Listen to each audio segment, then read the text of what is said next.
హల్లెలూయా. Good morning. మేల్కొన్నారా? ప్రభుదినం అండి. ఆయన సన్నిధికి వెళదాం. ఏంటి, మీ ఊర్లో చర్చ్ లేదా? మీ దేశంలో తెలుగు భాష లేదా? మీలాంటి వాళ్ళ కోసమే ఆడదల ధ్యానం.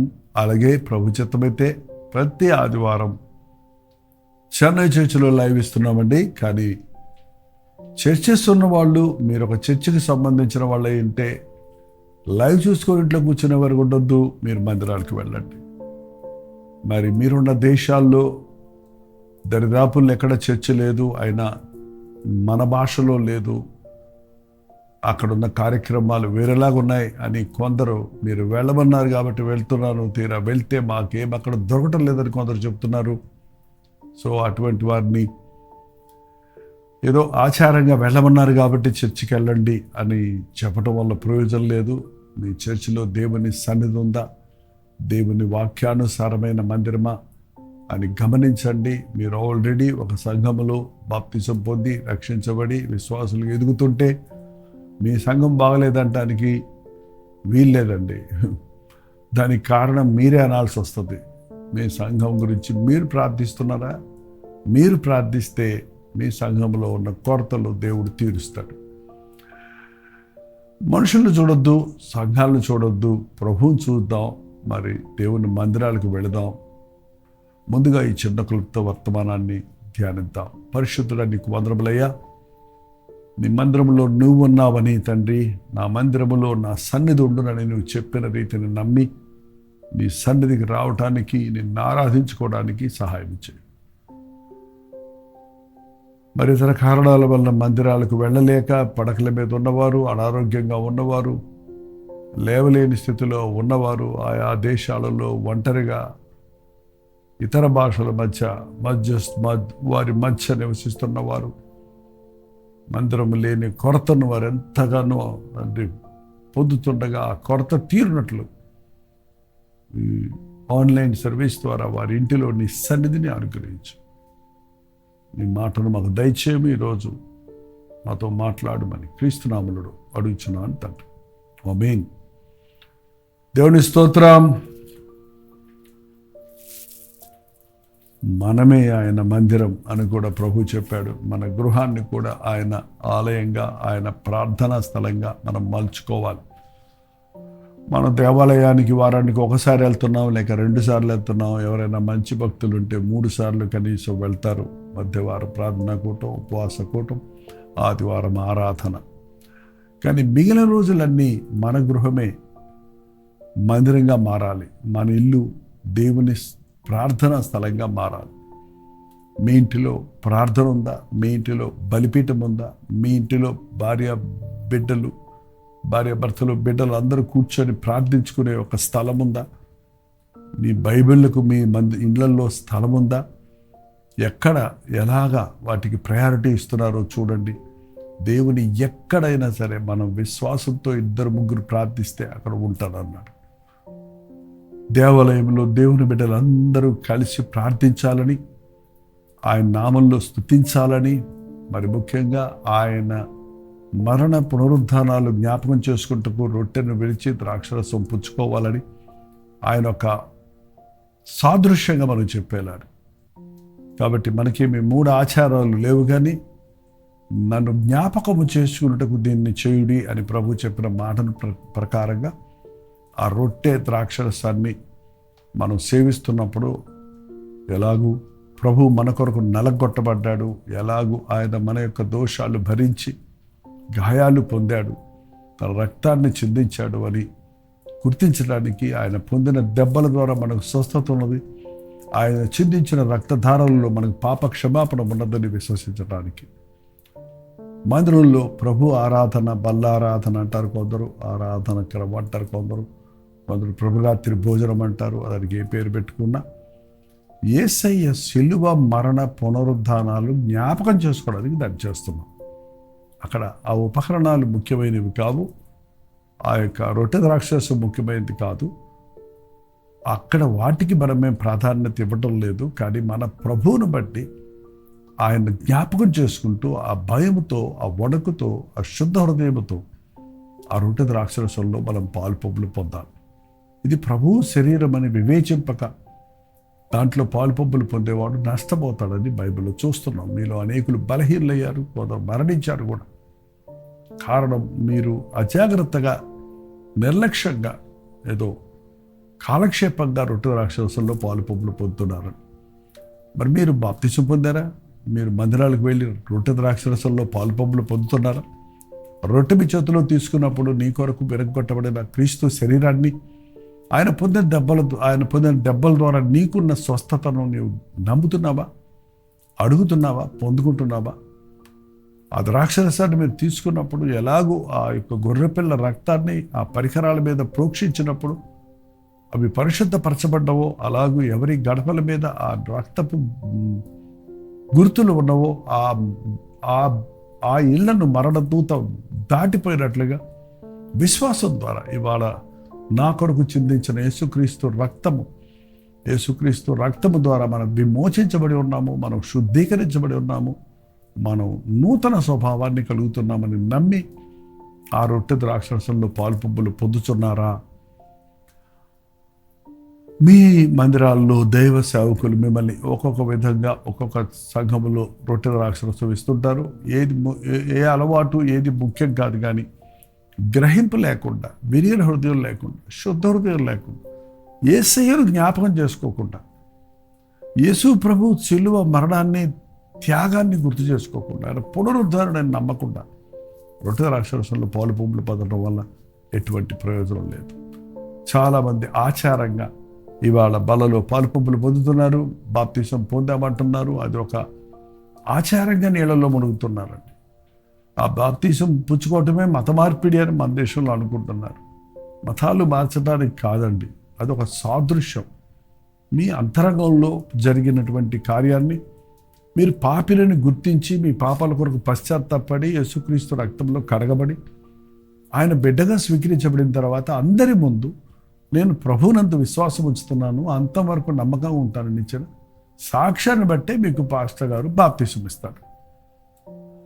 పాత వ్యక్తి పాతి పెట్టబడుతున్నాడు, నూతన వ్యక్తిగా తిరిగి లేస్తున్నాడు అన్నది సాదృశ్యం. అక్కడ అది బహిరంగమైన ఒక సాదృశ్యమే, కానీ అంతరంగంలో నీ హృదయంలో పరిశుద్ధాత్మని కార్యం జరగకుండా, పశ్చాత్తాపడకుండా, నీ పాపములు ఒప్పుకొని విడిచిపెట్టకుండా నువ్వు ప్రభుబలలో పాలు పబ్బులు పొందటం వల్ల ఏ ప్రయోజనం ఉండదు. సరిగదా? దేవుని కోపానికి గురవ్వాల్సి వస్తుంది. దేవుని మందిరానికి వెళ్ళినప్పుడు నీ ప్రవర్తన జాగ్రత్తగా చూసుకో అని దేవుని వాక్యం సెలవిస్తుంది. దేవుని మందిరపు కార్యక్రమాల్లో నువ్వు పాల్గొంటున్నప్పుడు ఎగతాళిగాను, సరదాగాను, కాలక్షేపంగాను ఉంటే అపాయం అండి. యెహోవా కార్యములు అజాగ్రత్తగా చేయువాడు శాపగ్రస్తుడు. విరిగి నలిగిన హృదయంతో ప్రభు దగ్గరికి వెళ్తే ఆయన మన యందు ఆనందిస్తాడు, మన హృదయ వాంఛను తీరుస్తాడు. దేవుని సన్నిధిలోకి మనం వెళ్ళేది మన విన్నపాలను ఆయనకి తెలియజేసుకోవడానికి, ఆయన్ని చూడడానికి, ఆయన దృష్టిలో మనం కనబడినట్లుగా ఆయన ముందు నిలబడడానికి. దేవుడు నన్ను చూడాలి, నన్ను చూస్తే నా మీద జాలి పడతాడు, నన్ను చూస్తే నా కొరకు ఆయన కలిగి ఉన్న ప్రణాళికను తెలియజేస్తాడు. నేను ఆయన్ని చూడాలి, ఆయన మాట వినాలి, ఆయన ముఖవర్చస్సును చూడాలి, ఆయన సన్నిధిని అనుభవించాలి అనే ఆశ దేవుని బిడ్డలమైన తర్వాత ఒక తల్లి బిడ్డ కొరకు తహతహలాడినట్టు, ఒక బిడ్డ తల్లి వడి కొరకు పరుగులెత్తినట్టు మనం ప్రభు పాదాల చెంతకాని కౌగిల్లోనికి వెళ్ళడానికి ఆశ కలిగిన వారిగా ఉండాలి. ఎంతమంది మీరు నిజంగా యేసయ్యను ప్రేమిస్తున్నారు? ఎంతమంది ప్రభు బలలో పాలు పబ్బులు అవుతున్నారు? ఎంతమంది క్రమంగా దేవుని మందిరానికి వెళ్తున్నారు? ఎంతమంది యేసయ్యను గురించి ఇతరులకు సాక్ష్యం ఇస్తున్నారు? నేను అడిగిన ప్రశ్నలన్నింటికి మీరు సమాధానం చెప్పినా నాకు దొరకదు కాబట్టి 954041 నెంబర్కి ఒక వాట్సాప్ పెట్టండి, లేదంటే లైవ్ చాట్లోకి వచ్చి మీరు టైప్ చేయండి. గమనించండి, ఆధ్యాత్మిక జీవితంలో మనం ఫలిస్తున్నప్పుడు అనేకులకు మనం ఆశీర్వాదకరంగా మారుతాం. మన మట్టుకు మనం ఎప్పటికప్పుడు నూతన పరచబడతాం. ప్రతిసారి రొట్టె ద్రాక్షరసాన్ని ఎదుర్కొంటున్నప్పుడు మన మన మన మన మన మన మనస్సాక్షి మనల్ని దోషారోపణ చేస్తున్న విషయాలను మనం ఒప్పుకోవటానికి, ఆ క్రీస్తు రక్తంలో విశ్వాసం ద్వారా కడుక్కోవడానికి మనకు అవకాశం దొరుకుతుంది. కాబట్టి దేవుని మందిరానికి వెళ్ళేవాళ్ళు, దేవుని సన్నిధికి వెళ్ళి రొట్టె ద్రాక్షరసంలో పాలు పంపులు పొందేవారు చురుకైన మనస్సాక్షి కలిగి ఉంటారు. వారి పరిశుద్ధతను కాపాడుకోగలుగుతారు. ప్రభు బలలో పాలు పంపులు పొందినప్పుడు మనకి ఇంకొక గొప్ప ధైర్యం కలుగుతుంది. ఏంటంటే ఒకే పాత్రలో ఉన్నది ఎంతోమంది తీసుకున్నట్టు, ఒకే ద్రాక్షరసంలో రొట్టెలో పాలు పంపులు పొందినట్లు మరి నాదొక పెద్ద కుటుంబం ఉంది. నాకు దేవుడు ఒక పెద్ద కుటుంబాన్ని ఇచ్చాడు. నేను ఒక్కడే అనుకుంటున్నాను, నేను ఒక్కదాన్నే అనుకుంటున్నాను. ప్రభు కొరకు కష్టపడేవాడు నేను ఒక్కడే అనుకుంటున్నాను. ప్రభు కొరకు శ్రమపడినోడిని నేను మాత్రమే అనుకుంటున్నాను. నాకు మాత్రమే ఎన్ని కష్టాలు ఉన్నాయి, ఎన్ని శ్రమలు ఉన్నాయి అనుకుంటున్నాను. కానీ నా తోటి సహోదరులకి మరిన్ని కష్టాలు ఉన్నా దేవుడు దీవించాడు, దేవుడు ఆశీర్వదించాడు. నన్ను దేవుడు ఎలా దీవించాడు, వాళ్ళని ఎలా దీవించాడని మనం ఒకరితో ఒకరు చెప్పుకొని దేవుని యందు ఆనందించడానికి, దేవుడు చేసిన కార్యాలను గురించి సంభాషించుకోవడానికి మందిరాలకు వెళ్ళాలి. ఆయన వాక్కు ఎప్పటికప్పుడు మనల్ని సూటిగా పరిశీలించే మాటలు, ఎప్పుడు అవసరమైన మాటలు అప్పుడు పరిశుద్ధాత్ముని ద్వారా, తన సేవకుల ద్వారా, బైబిల్లోని వచనాల ద్వారా మనతో మాట్లాడుతూ ఉంటాడు. అవి దేవుని మాట అన్నట్టుగా నీవు తీసుకుంటే అది నీకు దీవెన, అది నీకు ఆశీర్వాదం, అది నిన్ను సర్వసత్యములోనికి నడిపిస్తుంది. కాబట్టి ఈ రోజుల్లో మనం నిర్లక్ష్యమైన భక్తిని విడిచిపెట్టాలి. దేవుని సన్నిధికి ఆసక్తితో వెళ్ళడం నేర్చుకోవాలి. భయభక్తులతో ఆయన్ని ఆరాధించడం నేర్చుకోవాలి. ప్రభువు పరిచర్యలో పాలిభాగస్తులుగా ఉండడం నేర్చుకోవాలి. చాలామంది విశ్వాసులు 10 ఏళ్ళు అయిన తర్వాత కూడా ఇంకా వచ్చి కూర్చొని పోయేవారుగానే ఉంటారు. అలాంటి వాళ్ళు పసిబిడ్డల కింద లెక్కే కదా. కానీ నేను కూడా ఏదైనా ఈ పరిచర్యలో చేయి వేయాలి, నా గుప్పిలు విప్పాలి, నా కండబలం ఉపయోగించాలి, నా బుద్ధిబలం ఉపయోగించాలి, నా యొక్క శ్రమదానాన్ని చేయాలి, నా దేవుణ్ణి మహిమపరచడం కొరకు నాకు ఇచ్చిన ఈ శరీరంతో ఆయన్ని గలపరచాలి అనే ఆశ మీలో ఉందా? రొట్టె తీసుకుంటున్నప్పుడు మీరు ఒక వాగ్దానం చేసుకోవాలి.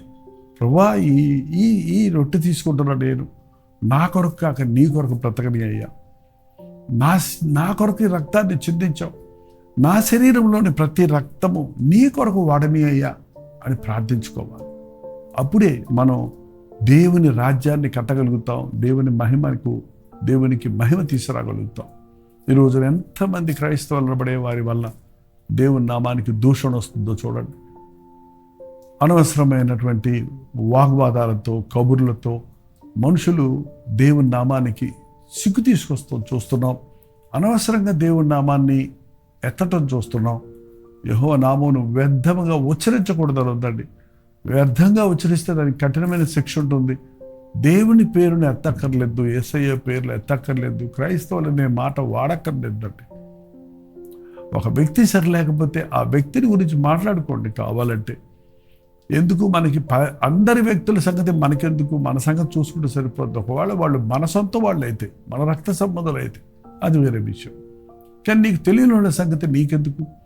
నీకు సంబంధం లేని వాళ్ళ వ్యక్తుల గురించి మనకెందుకు? కాబట్టి ఈ రోజుల్లో ఎప్పుడు చూసినా మనం వీఆర్ ఓవర్ ఎంగేజ్, అనేకమైన అనవసరమైన పనులు పెట్టుకొని మనం ప్రార్థించుకోవడానికి సమయం లేదంటున్నాం, మన శరీరానికి విశ్రాంతి ఇవ్వడానికి సమయం లేదంటున్నాం, దేవుడు మనకిచ్చిన వారిని జాగ్రత్త పెట్టుకోవడానికి సమయం లేదంటున్నాం. ఈ రోజు నుండి ప్రభువును ప్రేమించండి, ప్రభు బిడ్డలను ప్రేమించండి, ప్రభు మందిరాలకు వెళ్ళి ఏక మనసుతో ఇతరులతో కలిసి ప్రార్థించండి. ప్రార్థన. పరిశుద్ధుల నీకు వదనాలయ్యా. క్రైస్తవులము, క్రీస్తుని వెంబడించే వారిమి, క్రీస్తును కలిగిన వారిమి అని చెప్పబడుతున్న మేము నిన్ను కలిగిన బ్రతుకులు బ్రతకడానికి సహాయం చేయము. నీవు మాతో ఉన్నావన్న నమ్మికతో బ్రతుకుటకు సహాయం చేయను ఆయన. ప్రతి ఆకర్షణ నుండి ఈ రోజున మా యవనస్తుల్ని, మా సంఘస్తుల్ని, అలాగే క్రైస్తవులు అనబడిన ప్రతి ఒక్కరిని కూడా విడిపించము తండ్రి. క్రీస్తును అంగీకరించిన వాడు దుర్నీతిని ద్వేషించాలన్న మాట గుర్తుపెట్టుకుంటూ సహాయం చేయి. నీతిని ప్రేమించి దుర్నీతిని ద్వేషించేవారిగా ఉండటకు మాకు సహాయం చేయి. ఏమాత్రము నీ సంఘానికి సిగ్గు తెచ్చేవారిగా మేము ఉండక, నీ నామానికి మహిమ తెచ్చేవారిగా ఉండుటకు నీ కృపలను మా మీద కుమ్మరించమని క్రీస్తు నామములో అడుగుచున్నాను తండ్రి. ఆమేన్. తండ్రి అయిన దేవుని యొక్క ప్రేమయు, కుమారుడైన క్రీస్తు యొక్క కృపయు, ఆదరణకర్త అయిన పరిశుద్ధాత్మ యొక్క సహవాసమును కూడి వచ్చిన మనందరికీ ఇప్పుడున్న సదాకాలం తోడేయుడును గాక. ఆమేన్. దేవుని స్తోత్రం. మీ ప్రార్థనా స్తోత్రాల భారాలు 954041 నెంబర్కి, మీరు ఇతర దేశాల్లో ఉంటే 9100 నెంబర్కి ఒక టెక్స్ట్ లేక వాయిస్ మెసేజ్ ద్వారా వాట్సాప్ పంపించండి. మీ పక్షంలో ప్రార్థిస్తున్నాం, మీరు కూడా ప్రార్థించండి, తప్పక అద్భుతాలు చూస్తారు. ప్రభు చిత్తమైతే మధ్యాహ్నం 3 గంటలకు హెచ్చరిక, అలాగే రాత్రి 9 గంటలకి కల్వరి ప్రతి దొరిలో మళ్ళీ కలుసుకుందాం. అంతవరకు దేవుని మహాకృప మీకు తోడైన గాక.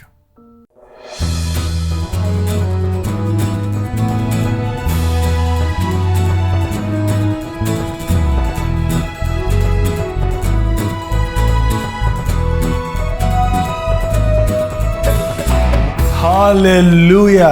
దుబాయ్, అబుదాబి, షార్జాలో ఉన్న వారికి, తెలుగు వారికి, తమిళ వారికి శుభవార్త. ఈ రోజుల్లో తెలుగు, తమిళ, హిందీ, మలయాళం అనుదిన ధ్యానాలు 4 భాషల్లో ప్రతిరోజు వినిపిస్తున్నాం. మీలో అనేకులు దుబాయ్, అబుదాబి, షార్జాలో ఉన్నవారు, తెలుగువారు, మరి ఇతర భాషల వారు కూడా ఈ అనుదిన ధ్యానాలు విని దీవించబడుతున్నామని వాట్సాప్ల ద్వారా తెలియజేస్తున్నారు. మీలో కొందరు జూమ్లోకి వచ్చి మాట్లాడుతున్నారు.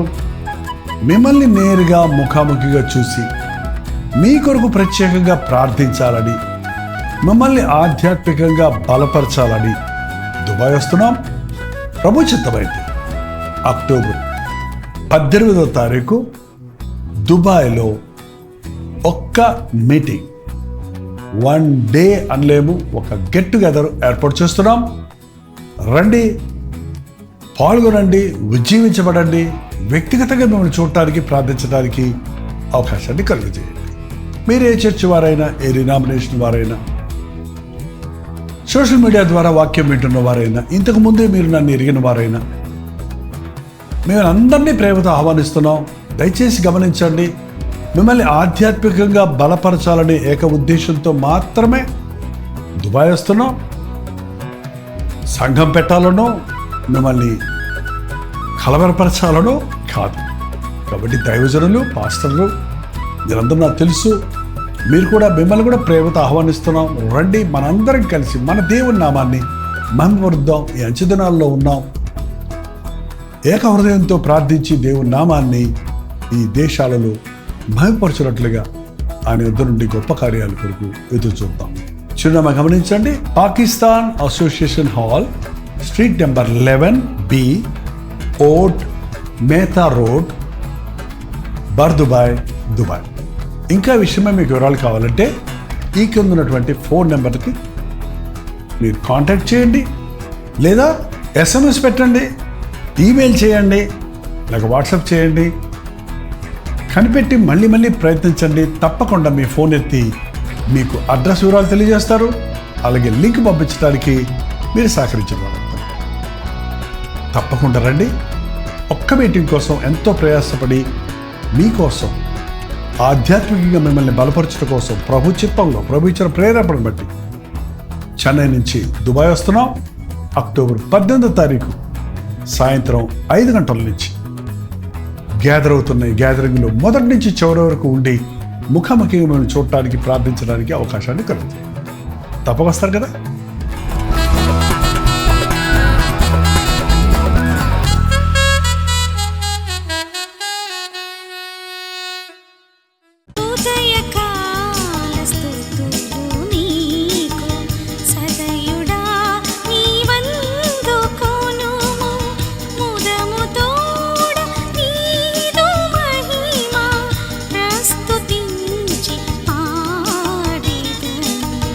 ఉదయ